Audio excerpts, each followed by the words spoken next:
Commodity बाजार में आप सच से ज्यादा चमका सोना, जहां पर कमजोर रुपए और अंतर्राष्ट्रीय बाजार की तेजी का असर आप घरेलू कारोबार पर देख रहे थे। दोहरा सपोर्ट मिला आज सोने को, लेकिन वहीं अगर कच्चे तेल की बात करें तो वहां पर वापस गिरावट देखने को मिली और आज आधे से 1.5% नीचे कारोबार कर रहा है। वहीं अगर हम बेस मेटल्स की बात करें तो वहां पर आपको आज वॉलेटिलिटी दिखाई देगी, कहीं ऊपर का कारोबार है तो कहीं नीचे। एक क्लियर ट्रेंड नहीं दिखाई दे रहा। निकल करीब 3.25% नीचे है, कॉपर बिल्कुल फ्लैट, लेकिन जिंक में मामूली सी बढ़त दिखाई दे रही है। एग्री कमोडिटीज की बात करते हैं, वहां चने में तेजी है। पिछले कुछ दिनों में दबाव देखा, लेकिन आज बढ़त के साथ कारोबार हो रहा है। लेकिन गेहूं, जहां पर नई फसल की आवक शुरू हो गई है, वहां पर आपको दबाव दिखाई देगा। और आज मसालों में आपको वॉलेटिलिटी दिखाई देगी। जीरा नीचे है, अच्छा खासा दबाव, लेकिन टर्मरिक इस वक्त करीब 1.25% गिरावट के साथ कारोबार करता हुआ।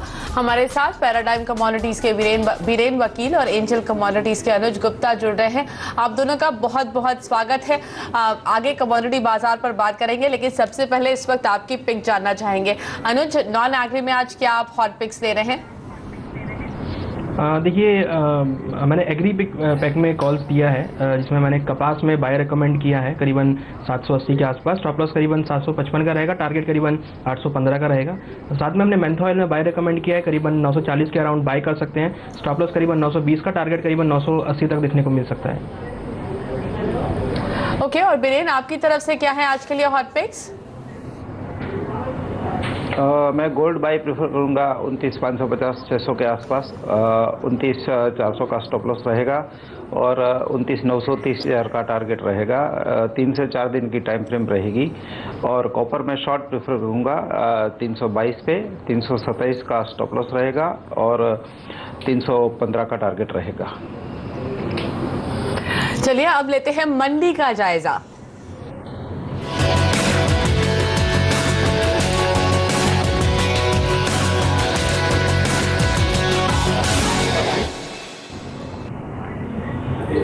मंडियों में अरहर का दाम पिछले साल जुलाई में जो स्तर देखने को मिला था वहां पर पहुंच गया है।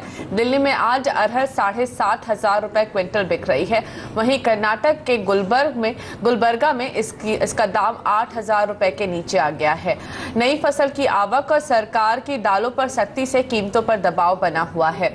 ऐसे में दूसरी दालों पर भी आप दबाव देख सकते हैं। हाजिर में मसूर और चने में करीब 10 से 50 रुपए की गिरावट दिखाई दे रही है। हालांकि वायदा में आज चना जरूर तेजी दिखा रहा है, लेकिन याद रखिए पिछले कुछ दिनों में चने ने अच्छा करेक्शन भी देखा है। हमारे साथ पैराडाइम कमोडिटीज के बीरेन वकील हैं। बीरेन, कमोबेश सारी दलहन की कीमतें अब नीचे आ रही हैं। ऐसे में चने की आज की तेजी कितनी टिकाऊ मान रहे हैं आप? चने में बेसिकली मैं ऐसा मानता हूं कि पर्टिकुलर जो माइनर पल्सेस है, तूर, उड़द और मूंग, उसकी मंदी की थोड़ी ज़्यादा इफेक्ट हुई है। बाकी मुझे ऐसा लग रहा है कि 4,000 का जो स्तर है वो एक फ्लोर की तरह होना चाहिए, क्योंकि चने के यील्ड थोड़े कमज़ोर माने जाते हैं और जो इम्पोर्टेड चना है वो भी थोड़ा रिलेटिवली मजबूत माना जाता है। तो मैं ओवरऑल शॉर्ट टर्म न्यूट्रल हूँ और मीडियम टर्म बुलिश हूँ। ओके, और अनुज आपकी क्या राय है इस वक्त चने पर? देखिए, चने में अगर देखें तो कहीं ना कहीं जो हमने देखा है कि फिजिकल मार्केट में अरहर की अराइवल स्टार्ट हुई है, तो कहीं ना कहीं एक प्रेशर यहाँ बनता हुआ नजर आया। हालांकि भाव पिछले 1 या 2 दिनों में थोड़ा बाउंस हुए हैं, बट अगर हम ओवरऑल ट्रेंड की बात करें तो मुझे लगता है कि चने के अंदर जो ट्रेंड है वो डाउन का ही रहेगा। बाइंग अभी मुझे लगता है कि यहाँ पर बचना चाहिए। मार्केट जो है वो सलन राइज का रहेगा। ऊपर जो उसका अप्रैल कॉन्ट्रैक्ट है उसमें अगर भाव करीबन ऊपर 4200 रुपये तक आते हैं तो बिकवाली करके चलें। हमें लगता है कि नीचे 4,050, 4,000 तक के लेवल देखने को मिलेंगे। बाय रिकमेंड नहीं है, सलन राइज करके चल सकते हैं। ओके, बीरेन, अगले महीने से आवक और बढ़ने वाली है, ऐसे में आप क्या सलाह दे रहे हैं चने में? चने में बेसिकली मैं शॉर्ट टर्म नहीं जाता हूं। मेरा जो काम का तरीका है वो थोड़ा डायरेक्शनल ट्रेड पे ज़्यादा होता है। चने में यील्ड थोड़ा कमज़ोर मुझे लग रहा है और स्पेशली एमपी की फसल में मुझे काफ़ी ज़्यादा ड्रॉप लग रहा है। तो प्रोबेबली मैं कोई अच्छी बाइंग बार्गिन की इंतज़ार कर रहा हूं, जहां मैं बाइंग में प्रेफर करूंगा। ओके, चलिए अब बात करते हैं सोने की, जहां पर धीरे धीरे ऊपर की तरफ बढ़ता हुआ दिख रहा है सोना। घरेलू बाजार में आज करीब करीब $30 का डिस्काउंट है, लेकिन उसके बावजूद इसका दाम 29,000 रुपए के पार है। दरअसल रुपए में कमजोरी और अंतर्राष्ट्रीय बाजार में जो थोड़ी बहुत तेजी आई है, उसका असर आज आप भारतीय बाजार में देख रहे हैं। दो सपोर्टिंग फैक्टर्स यहां पर सोने के लिए नजर आए। अगर आप देखें तो शेयर बाजारों में गिरावट से ETFs की होल्डिंग पिछले एक साल के ऊपरी स्तर पर पहुंच गई है सोने में। हालांकि आज अमेरिका में ड्यूरेबल गुड्स और बेरोजगारी के साप्ताहिक आंकड़े आने वाले हैं, जिस पर बाजार की नजर जरूर रहेगी। अनुज, इस वक्त कई अहम आंकड़े भी आने वाले हैं, क्या आपको लगता है इस वक्त बाय कॉल ली जा सकती है सोने में और बढ़त आएगी?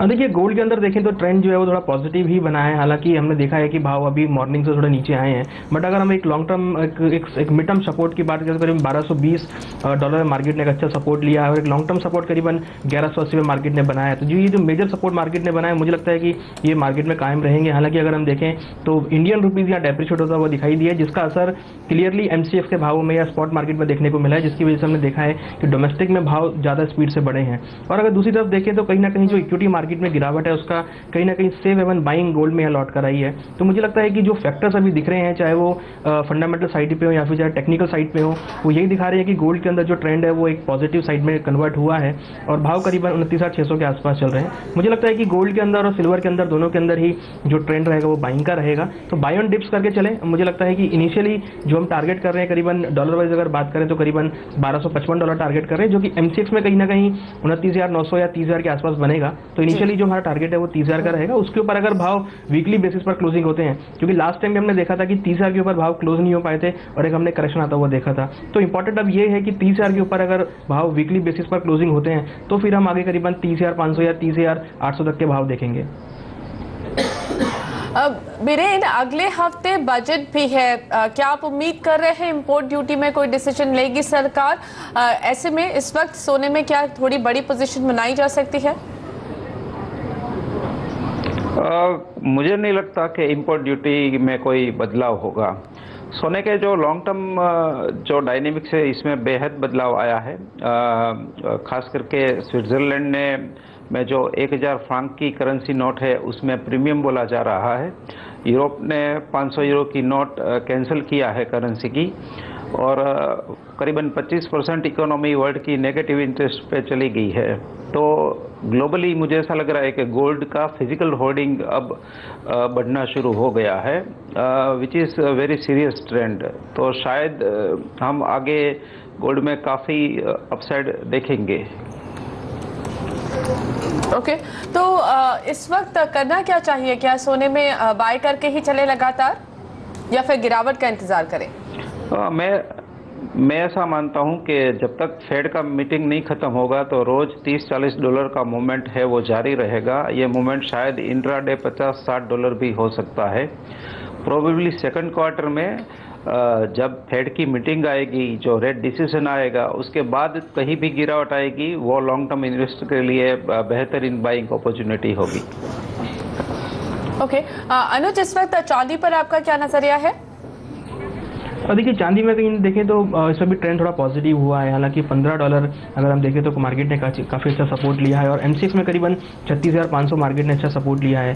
कहीं ना कहीं देखें तो भी उतनी स्पीड चांदी में नहीं दिखने को मिल रही जितनी गोल्ड के अंदर है, क्योंकि कहीं ना कहीं यहाँ पर जो बेस मेटल है उसकी वजह से चांदी यहाँ रुकी हुई है। बट अगर हम देखें तो लोअर लेवल पर अच्छी एक बाइंग यहाँ देखने को मिलती है। तो चांदी के अंदर भी मेरा जो आउटलुक है वो पॉजिटिव ही रहेगा। हालांकि गोल्ड से कम स्पीड से चांदी चल रहा है, बट मुझे लगता है कि शॉर्ट ना करें, बाइंग करके चलें। और जो नीचे हम टारगेट कर रहे हैं करीबन 15.60 कॉमेक्स पे टारगेट कर रहे हैं, और MCX में करीबन 38,200 38,300 का टारगेट हम मान के चल रहे हैं। वीकली बेसिस पर अगर भाव 38,000 के ऊपर क्लोजिंग होते हैं तो हम एक आगे अच्छी रैली आते हुए देखेंगे। ओके, क्विकली एक कॉल बीरेन आपसे रुपए पर लेना चाहेंगे, क्योंकि इस वक्त अगर आप देखें तो सोने और चांदी को थोड़ा सपोर्ट कमजोर रुपए का भी मिल रहा है। आगे क्या रुख रहेगा रुपए का? रुपये मुझे ऐसा लग रहा है कि 68.88 के ऊपर बंद आया तो हम 6930, 6955 और 6980 तक देखेंगे। फिलहाल मुझे ऐसा लग रहा है कि 68.10 तक के नीचे मार्केट नहीं जाएगा। जब तक 68.10 के ऊपर रहता है तब तक रुपये का व्यू नेगेटिव रहेगा।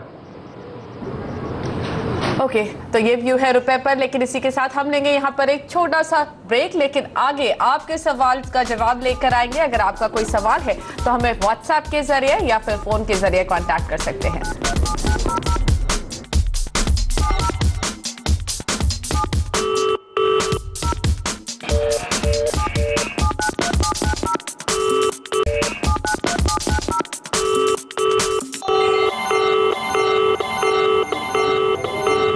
आप देख रहे हैं कमोडिटी कॉल। पहले कॉलर से बात करते हैं। औरंगाबाद से गणेश जुड़ रहे हैं हमारे साथ। नमस्कार गणेश जी, बताइए सवाल क्या है आपका?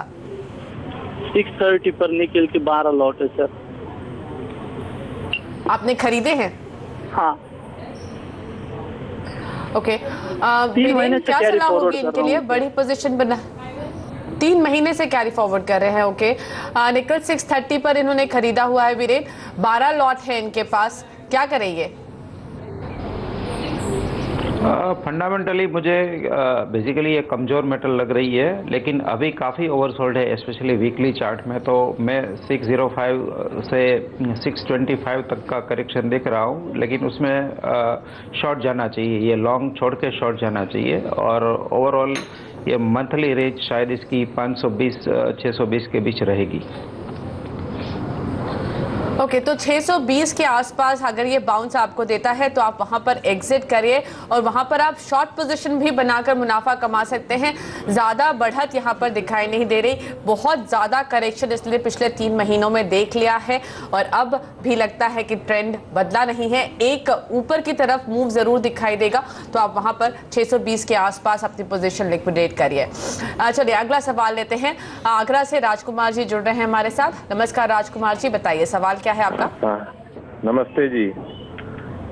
हेलो जी बताइए। हाँ, जी। सवाल से पहले एक रिक्वेस्ट करना चाहूंगा CNBC आवाज चैनल से, मैनेजमेंट से, ये एग्री कमोडिटीज का व्यापार आजकल काफी होता है, तो चैनल पर लाइव रेट बॉक्स में शेयर और मेटल कमोडिटीज के अलावा mustard, RM seed, soybean, refined oil के रेट भी लाइव दिखाएं तो हम छोटे इन्वेस्टर्स के लिए बहुत आसानी हो जाएगी सौदा जी। लेने में। वैसे हम आपको बता देते हैं, अगर आप अभी भी देखें तो हमारे टॉप बैंड पर जो ऊपर बैंड चल रहा है उसमें हम कोशिश करते हैं आपको हाजिर भाव में किस तरह का भाव चल रहा है ये सारी इंफॉर्मेशन देते रहे। चलिए अब अपना सवाल नीचे राइट बॉक्स में अगर लाइव दिखाएंगे तो बहुत आसानी हो जाएगी। जी ठीक है जी, तो हमारी रिक्वेस्ट आप करवा दीजिए वहाँ पे नोट। और दूसरा ये है कि हमारे 3900 में RM अप्रैल का प्लस किया हुआ है, नीचे में ये 3787 में 1 फरवरी को जा चुका है। अब टेक्निकली फंडामेंटली ये निचले में कितना जा सकता है और कब तक तेजी आने की उम्मीद है, क्या है, वो पूछना चाहते हैं। अनुज, जिन्होंने मस्टर्ड सीड में बाय पोजीशन बनाई है 3900 के लेवल पर इन्होंने पोजीशन बनाई है। अब दिक्कत यह है अप्रैल की पोजीशन है, लेकिन मार्च में आवक कहीं कहीं शुरू हो ही गई है और मार्च पूरा हम देखेंगे कि लगातार मंडियों में सरसों आएगी। तो क्या करना चाहिए इनको? इन्होंने खरीदा हुआ है।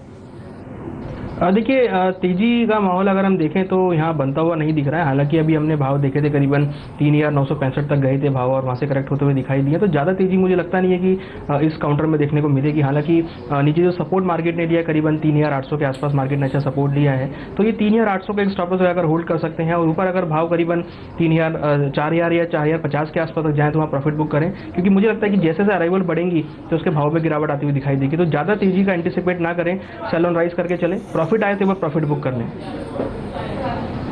ओके, तो ये सलाह है आपके लिए। चलिए हम लेते हैं यहाँ पर एक छोटा सा ब्रेक, लेकिन आगे कुछ और दर्शकों के सवाल लेकर आएंगे।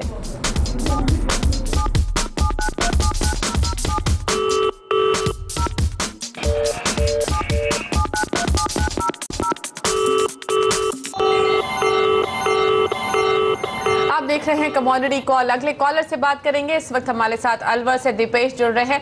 नमस्कार दीपेश जी, बताइए सवाल क्या है आपका? मैम मैंने 319 रुपए 20 पैसे में 10 लॉट कॉपर के खरीदे हुए हैं, तो मैम क्या करना चाहिए? अब वो रखने चाहिए या? जी बिल्कुल बीरेन, 319 रुपए के भाव पर उन्होंने 10 लॉट की पोजीशन बनाई है कॉपर की खरीदारी की।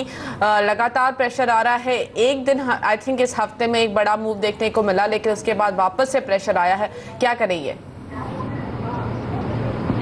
मैं ऐसा समझता हूँ कि 318, 319 पे वो एग्जिट करके 5 लॉट शॉर्ट करे, 322 पे 5 लॉट शॉर्ट करे, 327 का स्टॉप लॉस रखे 327 का, और फिर 315 पे फर्स्ट प्रॉफिट बुक करे 5 लॉट का, दूसरा प्रॉफिट 311 पे बुक करे। ओके, तो इस वक्त आप बेच कर ही फायदा कमा सकते हैं, लेकिन ऊपरी लेवल्स पर बेचने की सलाह है। 318 के आसपास आप अपनी पोजीशन को से एग्जिट कर दीजिए, यही सलाह है बीरेन की। चलिए अगला सवाल लेते हैं। संजय जुड़ रहे हैं हमारे साथ अमरेली से। नमस्कार संजय जी, बताइए क्या सवाल है आपका। नमस्ते मैडम। जी हेलो हेलो जी, बताइए अपना सवाल पूछिए। कपास खली है मेरे पास 50 टन, उसमें रुकना चाहिए या बेच देना चाहिए? भाव बढ़ेंगे तो कितना समय लगेगा? ठीक है, आप किसान हैं? हाँ, मैं किसान हूँ। ठीक है, अनुज, इन्होंने इनके पास 50 टन कपास खली है, क्या करना चाहिए? क्या रुके ये थोड़े दिन और? थोड़ा बहुत एक पॉजिटिव मोमेंटम दिखाई दे रहा है, जो रुख इस वक्त दिख रहा है वो थोड़ा सा पॉजिटिव हुआ है, क्या ये इनको और मुनाफा मिल सकता है? देखिए, हमने कल काफ़ी अच्छी रैलीज में आती हुई देखी थी। मुझे लगता है कि कहीं ना कहीं एक अच्छा ब्रेकआउट यहाँ पर देखने को मिला। इवन वॉल्यूम्स भी यहाँ बढ़ते हुए नजर आए हैं। साथ में अगर हम फंडामेंटल वाइज करें तो जो कहीं ना कहीं क्रॉप है वो यहाँ पर थोड़ी सी डैमेज होती हुई दिखाई दी है। तो सपोर्टिव फैक्टर काफ़ी सारे हैं जो कि मार्केट को ऊपर लेके जा सकते हैं। तो मेरा व्यू ये है कि कॉटन सीड ऑयल के कपास खली के अंदर बाई इनिशिएट करके चलें। ऊपर जो हम टारगेट देख रहे हैं इनिशियली 2250 रुपये का देख रहे हैं, मुझे लगता है कि वो टारगेट देखने को मिल सकता है और उसके ऊपर अगर भाव क्लोज होते हैं तो करीबन फिर 2300 रुपये तक के लेवल देखने को मिल सकते हैं। तो ओवरऑल आउटलुक पॉजिटिव है, बाइंग की पोजीशन में होल्ड रह सकते हैं। तो अभी आप अपना जो आपके पास कपास खली है उसके लिए थोड़ा और इंतजार करिए, मुनाफा और बढ़ेगा। पहले 2250 का एक टारगेट है, उसके बाद आपको 2300 के स्तर भी देखने को मिल सकते हैं। चलिए हम लेते हैं यहाँ पर हमारे दोनों ही एक्सपर्ट से इजाजत। बीरेन और अनुज, आप दोनों का बहुत बहुत धन्यवाद। कमोडिटी कॉल में इसी के साथ इतना ही। आप देखते रहिए CNBC आवाज। नमस्कार।